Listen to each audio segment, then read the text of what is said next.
Sinasabi ni Suwa na hindi niya akalain na makakayanan niya ang atake ni Ong, nakakamangha. At napapatanong ito kung siya ba ang gumawa ng armor niya? Sa isip-isip ni Greed na hindi niya sana makakayanan kung may 3-layer lang siya. Ang kalusugan niya ay katulad ng isang tanker na nasa level 250. Kaya naman nakayanan niya ito, nag-post na parang tanga at sinasabi ni Greed na oo naman, nakayanan niya. Ito siguro ang unang pagkakataon na nakakita sila ng blacksmith na katulad niya. Nagbuntong hininga si Suwa, at sinasabi nito na sa kasong yun, wala siyang tunay na dahilan para tumanggi. Papayagan niya siya na makapasok sa dungeon, dapat silang protektahan, kaya't mangyaring isaalang-alang ang kanilang posisyon at makinig sa kanyang mga utos. Sa isip-isip ni Greed na dahil nakaharap na nila ang Armored Needle, malamang wala silang sapat na leeway para protektahan siya. Mukhang malakas ang pakiramdam niya sa tungkulin, sinasabi ni Greed na naiintindihan niya, at kung tatanungin niya siya ng ganyan, hindi siya makakatanggi. Sa isip-isip ni Greed na kung isa sa alang-alang na ito ang silangan, malamang na mas malakas siya kaysa sa mga Red Knight. At may chance din na may 4th advancement NPC na mas malakas kaysa sa kanya. Sa palagay niya kaya niyang pag-aralan ang bawat isa sa kanila at masuri ang mga nakakatukso na bagay. Sinasabi ni White na Mr. Greed, mananatili siya dito. Ayokong maging pabigat sa iba, sinasabi ni Greed na pinag-isipang mabuti. Malamang na hindi ito magiging madaling lugar, iwan niya na lang ito sa kanya. Sisiguraduhin niyang pupunta siya at pararangalan ng diwa ng dakilang blacksmith. Sinasabi ni Suwa na okay, tara na, mag-ingat sila, pumasok na sila. At sinasabi ng system na nakapasok ka na sa dungeon ng Kastilyo ng Pangaea. Ang mga pader ng dungeon ay sumisipsip ng liwanag, ang mga kagamitang nagbibigay liwanag at ang mga spell ay walang kahulugan. Lumiliit ang iyong paningin, na nagbibigay daan sa iyong makakita lamang sa loob ng 5 metrong hanay. Ito ay isang pisikal na kababalaghan, ang lumalaban ay walang saysay. Sa isip-isip ni Greed na ito ay mas madilim kaysa sa vampire dungeon. Medyo matatagalan siyang masanay, nagulat ang isang sundalo at tinatanong nito kung sino ang humawak sa kanya. Tumatawa at sinasabi ni Suwa na gaano kalakas, Mr. Ryuha. Parang bagong kasal siya, sa isip-isip ni Greed na pervert siya. Hindi niya ito dapat hawakan, kahit anong mangyari. Sa isip-isip ni Greed na isang sinulid, isang silver na sinulid. Kung ganun, sumisigaw at sinasabi ni Suwa na lumitaw na ang Armored Needles. Lahat, pumunta sa formation, 5 sila, higit pa sa huling pagkakataon. Mag-ingat sila, sa isip-isip ni Greed na ang mga Armored Needles na yan. Undead sila, may inaabot si Suwa at sinasabi nito na habang nakikipaglaban, maaaring may mga puwang tungkol sa proteksyon. Pakitiyak na hawak ang anteng-anteng ng proteksyon na ito. Protection Talisman, kung nakatanggap ka ng pag-atake mula sa isang kalaban habang hawak ito, ang pag-atake ng kalaban ay maneutralize. Ang epektong ito ay magagamit lamang ng isang beses, pagkatapos maneutralize ang atake ng kalaban, tataas ang iyong depensa ng 20% sa loob ng 2 minuto. Ang item na ito ay isang beses na paggamit, sa isip-isip ni Greed na isang one-time use invincibility item. Sayang dito niya nalang gagamitin since one-time use lang ito at hindi maaring ipagpalit. Hindi niya akalain na bibigyan siya ng Red Phoenix Group ng ganitong item, nagpapasalamat siya dito. Inatake na ng mga Red Phoenix ang mga Armored Needle. Sa isip-isip ni Greed na sa mga tuntunin ng kasanayan, mukhang sila ang may kalamangan. Kahit nasa madilim na lugar sila, ang galing nila sa espada at archery. Ganoon din sa kanilang 5-person formation, kahit hindi biro ang Armored Needle's sword, siguradong itinutulak sila pabalik. Naglabas ng mga silver thread ang mga Armored Needle. Sinasabi ng isang sundalo na mag-ingat sila, itinutulak pabalik ang mga Armored Needle, ngayon na talaga magsisimula. Naghahanda na maglabas ng mga silver thread ang Armored Needle.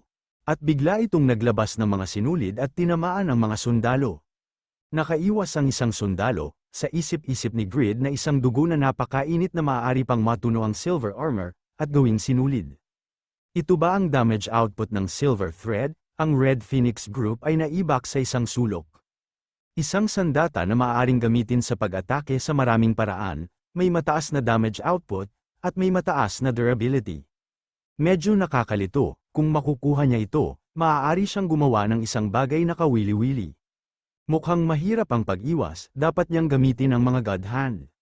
Sinasabi ni Grid na ang likuran at lahat ng mga daanan ay natatakpan ng mga silver thread. Sinasabi ni Sua na hindi, isa itong fused entity, nagtataka at tinatanong ni Grid kung ano ang fused entity. Sinasabi ni Sua na hinaharangan nila ang mga ruta ng pagtakas ng mga mananakop sa pamamagitan ng mga silver na sinulid, upang makakuha ng oras para sa fusion. Ito ang fused armored needle, sinasabi ng mga sundalo na hindi niya akalain na isang fused ang lilitaw. Anong nangyayari? Lahat na sila ay umatras, maririnig ang mga sigawan ng mga Red Phoenix. Sa isip-isip ni Sua na lahat sila ay importante, hindi niya kayang mawala ang isa sa kanila. Inatake na nito ang mga armored needle at sa isip-isip nito na ito ang trabaho niya bilang kapitan.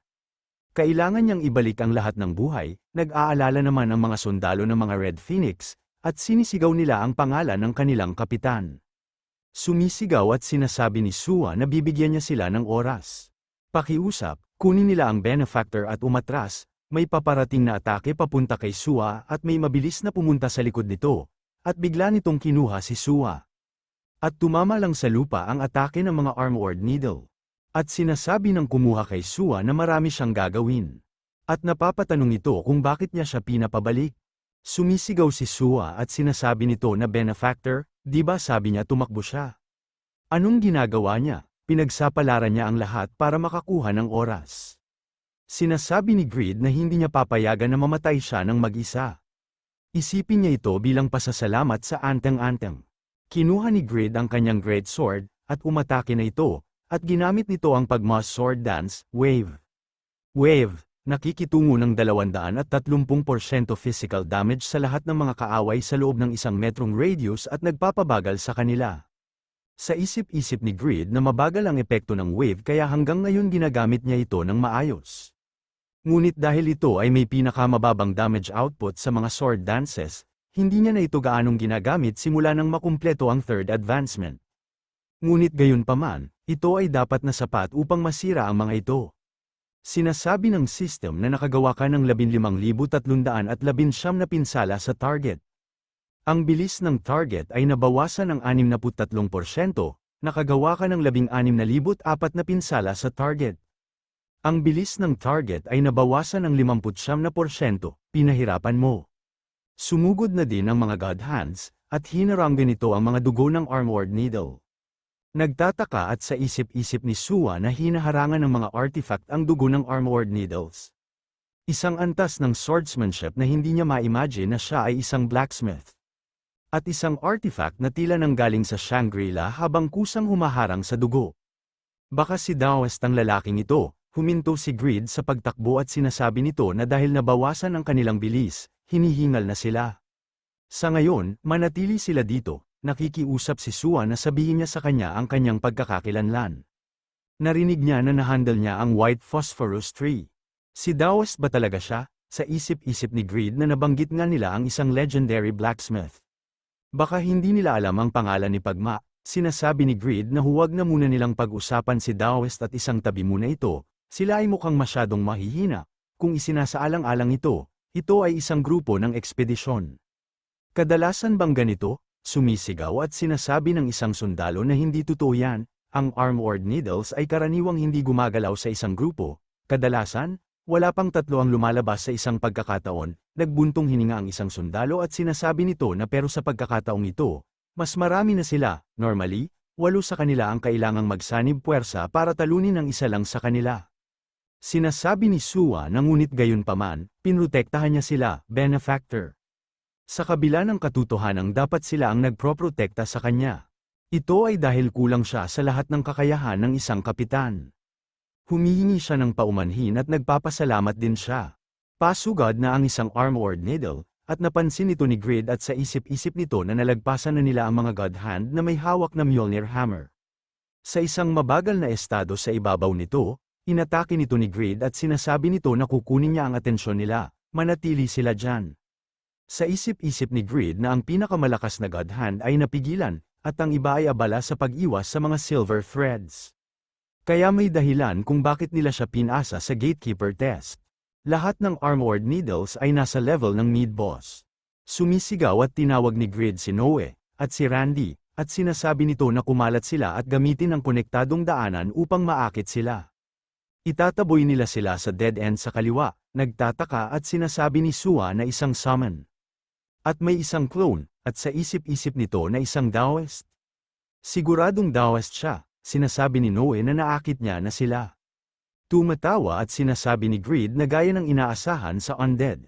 Ang kanilang katalinuhan ay medyo masama, lahat sila ay nakahanay sa makitid na landas na ito, napakahusay na mapagkukunan ng nutrisyon.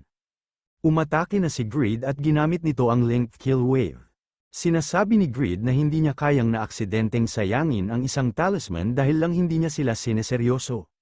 Itulak nila sila pabalik, umatake na ulit si Greed at ginamit nito ang Blacksmith's Rage, at ang Pagma's Sword Dance, at ang Transcend.